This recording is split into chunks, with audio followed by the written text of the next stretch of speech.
everyone, long time no see. It's been like 2-3 months. I don't know. I have filmed videos in between there, I just haven't edited them, and they're mostly Christmas videos, so I don't think I'm going to use them.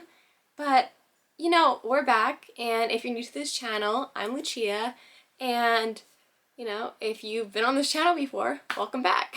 So today I'm going to be sharing some of my book quirks, just kind of stuff that I think about when I'm picking out a book or when I'm reading. Just kind of things that I keep in mind. Maybe this will help you guys get like a vibe on what type of reader I am, what type of books I look for, if you haven't already guessed that already. Let's hop into the video. So I wrote a little list down of all the book quirks I have, or at least I could think of. And the first one is something that you guys probably already know if you follow my TikTok at least, because I've been obsessing over this and you guys keep offering me solutions and I'm just not having it, and it's all my book covers need to match. So, well, what that means is if I get a series, all the book covers have to match, because I don't like having like one odd man out, because I feel like, especially recently, a lot of authors have been going to different publishing companies, and you know, I'm so happy for them because good for them, but some books are gonna be like, their OG books will be like this big and their new books will be this big, or like the other way around. Or I especially hate when I'm in the middle of reading a series and all of a sudden the author decides to change the aesthetic of the book and the covers, so now I'm left with like two books and two other books that really don't match but they're the same series. I don't know, it's like a big thing for me. I don't know why, it always has been and always will be.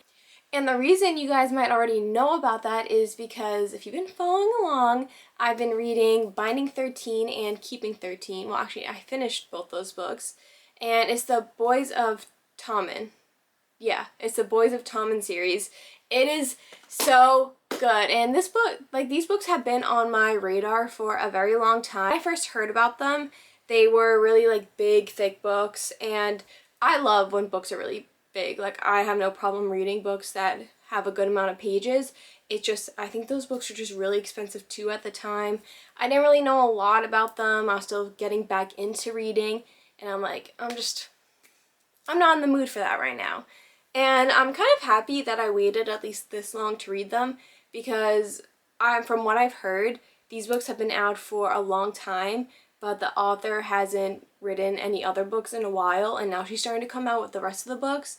So I'm kind of glad I waited this long. But I am a little annoyed because I saw Binding 13 and Keeping 13 at Target, and I didn't realize that those were US editions, and the rest of the US editions aren't out yet. Like Saving 6 and Redeeming 6, technically they are out and they've been out for a while. It's just the covers that are going to match the ones I already have. They aren't out yet, and Saving 6 is going to come, well, that US edition's coming out February 20th, I already pre-ordered, but then Redeeming 6 is coming out in March. If I knew this was going to be like such a big problem, I would have went on Blackwell's and ordered the whole series there, and if you don't know what that is, it's a UK bookstore. I've never ordered from there, but a couple of people recommended on my TikToks that I buy those, and I'm like, it's a little late now since I have the other covers, but I don't know. I may concede, I may not, I don't know. But yeah, moral of the story, I like having all my book covers matching. So my second book quirk is something that I've learned like over time, and it's I have to finish a book in a good location. And good location, I mean, you know, not in like school or in the middle of class. Like, I'd rather finish a book in my warm, cozy bed than finish a book in class where then right after I finish it I have to use my brain again.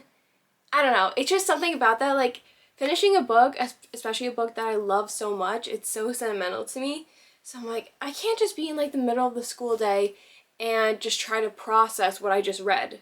I need to be in my bed, I need to be on a beach somewhere, I need somewhere calm and somewhere I'm comfortable where I can process my thoughts and obsess over it. So this one kind of piggybacks off of the finishing a book in a good location. Is the only time I let myself read in the middle of the day is if it's summer or I have a long break in between my college classes. So I typically like to read at night before I go to bed. Like, I'll come up to my room around 7 and then read for however long.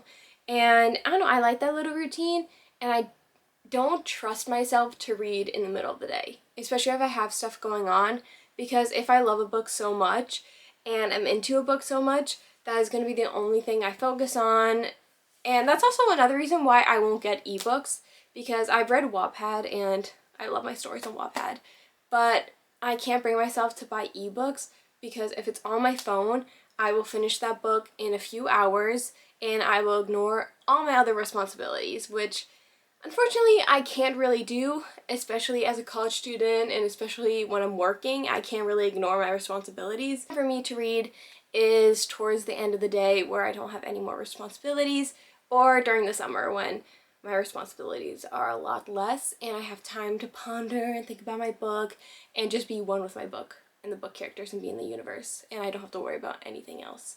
So that's what I mean by I really don't like reading in the middle of the day, because it will just consume my brain. The next one is I only read complete series, and there is a few exceptions, but yeah, I only like to buy and read books if the whole series is complete, because I cannot stand waiting, especially if I love the book series so much. I can't wait for a book, like I'm not that patient. But there are a few exceptions, because sometimes I'll pick up a book, not know it's going to be a series, and then find out that there's other books coming. So I'm like, okay, you know, whatever. And my other exception is, of course, Boys of Tommen. I love that series so much, and at one point I'm like, because when I went to Target the other day and I saw the books, I'm like, I kind of know that there's still other books coming out, but I don't really know which books are out yet, like blah, blah, blah. But I'm like, I'm just going to get them. Best decision I made, because I love the book so much, but I'm like, ugh, if I just waited for the whole series to be out, it would have been a little better. But it's okay. I support the series, I love them so much, and all the characters and their stories are worth the wait. Guys, I just like reading complete series just so I can read the books back to back. And also, my other exceptions were, what was it? The Dreamland Billionaire series by Lauren Asher. The other exception was the Chestnut Spring series by Elise Silver. I love those books to death, so those are worth the wait too. Next one is a big one for me, is I stay away from books with love triangles. Now, and I do have exceptions to it, obviously, but those exceptions are limited. Like, let's say I'm reading a series and then I find out one of the later books has a love triangle in it. I'm like, okay, if I really like the series, I'll keep going, so whatever. But overall, I don't like love triangles. It's not for me. I mean, The Summer I Turned Pretty is a love triangle, but that's also like, is it really? Like, I don't know. Like, the only time I will really excuse love triangles is if one couple is just like, it's heavily towards one couple and there's just like an extra guy there. And it's not really a love triangle, but it kind of is. Like, you know what I mean. I hope you do. Because if you don't, it's going to be a little embarrassing. But yeah, I mean, love triangles, they just don't do it for me. I don't like them. I don't like trying to figure out who's going to end up with who. And the times that I've read love triangles, the character has always ended up with the person I wanted them to. But actually, no. That's a lie. But anyways, it normally works out for me that way. But on occasions where it doesn't, I will be upset. So no love triangles for me. But if you like them, teach their own. This next one is definitely something that some of my friends get annoyed with me. I mean, it's the reason that some of them don't borrow books from me anymore, but it's okay. It's that if I let anyone borrow any of my books, they have to sign a contract. And some of you may be like, okay, that's like really annoying, especially for friends. Why would I need to sign a contract? And other people might be like, oh, that makes sense because these are your prized possessions and I wouldn't want anything to happen to them. And by book contract, yes. Do I make them sign something? Yes. Do I make them update me on their books and where they're at? Also yes. But it's a security thing. My books are my prized possession, and if any of my friends ask me to borrow a book, I will say yes. It's just, they're my prized possessions, and usually in the contract, it says that if you take this book, it must be returned to me in the same condition, and if it doesn't, then you have to buy me a new one, but I will still be mad at you because it's not going to hold the same value that the original did for me. Yeah. I can't help it. I've always been like that. You know, if you don't give your friends book contracts, I highly recommend, because at the same time, I also know how my friends keep their rooms. I know how organized they are. I know how often they lose things. So if I know somebody's going to lose something, I especially keep track of who has my books, because if they lose my book, I'm going to be a little upset. And I don't get upset at my friends ever, so I think that them losing one of my books may be the only time I would be upset, which would fade over really quickly. But yeah, I make my friends sign a book contract. Sue me, or I will sue you. I feel like this one's pretty universal, and my brightness is like all the way up. I feel like this next one is pretty universal for a lot of book readers, and it's my book tabs have to match the cover of my book. And I learned this the hard way, or I kind of learned this a little later when I started reading, that I like to match the book tab colors to the book cover. I'll show you an example. So here are my examples. Now, this is Addicted After All. It's a part of the Addicted/Calloway series. Definitely recommend reading it. It's by Krista and Becca Ritchie. It's so good. It is a more serious book, but it's also, I don't know, it's like, I love it. It's very good. It is a long series, so be warned if you want to read it, but I love it. I read this, I think, about 2 years ago, and look at the tabs. Look at the cover. Wait, let me see if you can focus. Look at the cover, and look at the tabs. Cover, tabs, cover, tabs. The tabs don't match the book cover, and obviously I'm not freaking out over it. I just wish, and honestly I didn't tab this book that much, but I wish I had tabs that were gonna match the book cover. And here's my second example. So this is Keeping 13. I just finished it, and this is the cover, and this is the book tabs. I'm not sure if you can really see them. I made sure to kind of match the book tabs. Well, also I've learned to keep my book tabs more into the book, but I made sure to go with a color scheme that's going to match the cover. So yeah, I'm not sure if you can really see it, but this is more of like the color scheme that matches the cover. And I just like it better that way. I think it's just prettier that way, but if you tab your books and it doesn't match the cover, at the end of the day it doesn't really matter.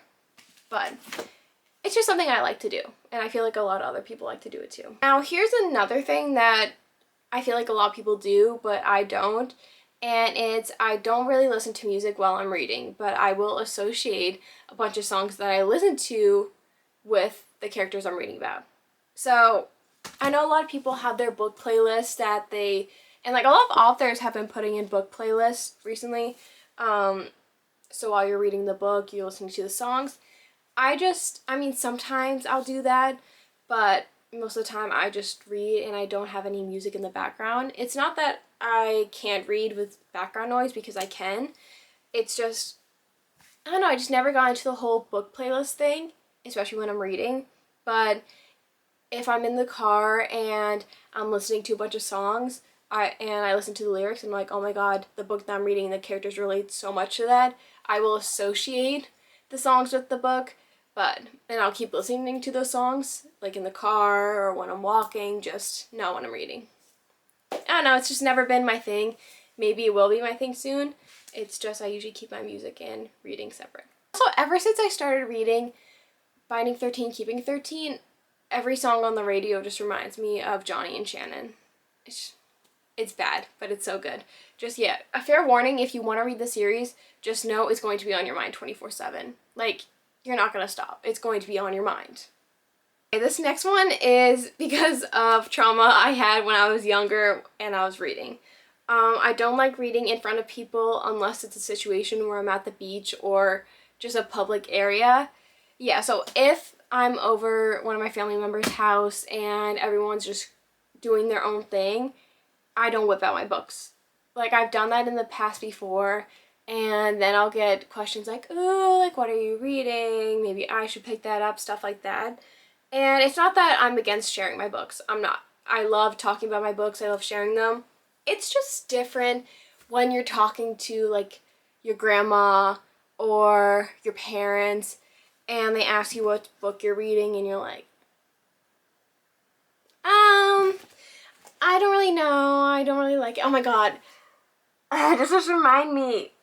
Okay, this was so bad of me. This is when I first like got back into reading, and I was reading one of the books in the After series at the beach, and my whole family went to the water, and I was still reading. And then this old couple came up to me, and they're like, "Ooh," they're like, "What are you reading? What are you reading?"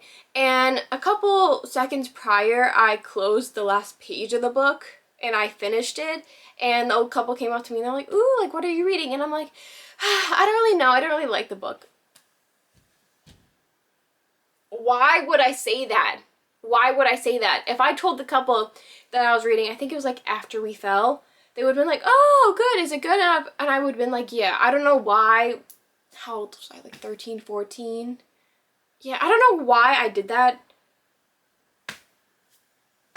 That moment still haunts me because I know they saw me close the back of the book and be done with it. I don't really like, I guess I could say I don't really like reading when my family's around. I guess I could say that. So here's another thing, and I kind of made it known, I think, before, but I don't read books that have sad endings. I'm fine with reading books that have sad parts in it or really heavy parts. But I don't like reading books with sad endings. I mean, unless it's like the first book in a series, it ends sad, but the second book in the series continues off of it, and then that's a happy ending. That's when I will be like, okay, like I'm fine with a sad ending. But otherwise, I don't. If a book just has a sad ending, like let's say it's a standalone and it's just sad and sad ending, nothing really happy, I don't read it. I don't like, I mean, I read books to get away from reality, and reality is sad enough.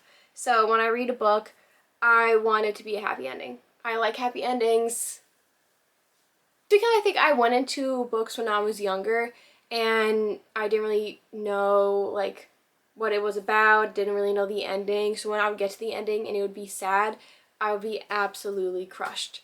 So now I mean, I guess it could be a little spoiler, but I never think it is. I always just, if I see a TikTok with a book rec, I'm commenting like, "Oh, is it a happy ending?" And they'll say yes or no, and then I'll be like, "Okay, thank you." And that's it. Like, I don't want any more spoilers. I just want to know if it's a happy ending, or maybe there's a second book that there is going to be a happy ending. So yeah, I don't really read books. Actually, I don't read books at all with sad endings. The very last book quirk that I have that I can think of off the top of my head is I won't read books that are in the third person. I don't like third person books, and if I open a book and it starts off with a third person, I will smack it closed. I do not like third person. I like first person books. I think a lot of people are like that, I don't know, but I will become so disappointed if I open a book or I keep on seeing a recommendation about this one book and find out it's in third person. I don't like it. I never have. Don't think I ever will. It's not my thing. I like the different point of views. Like I like the female main character and then the male main character. I like when it piggybacks like that. I just don't like third person. Never have, never will. No, not my thing. But if it's your thing, that's great. It's just not my thing. Anyways, I hope you all enjoyed today's video. I hope to be kind of getting back into vlogging and editing. I don't know, college classes are going to pick up again soon, so I don't know. But anyways, have a good day. Bye.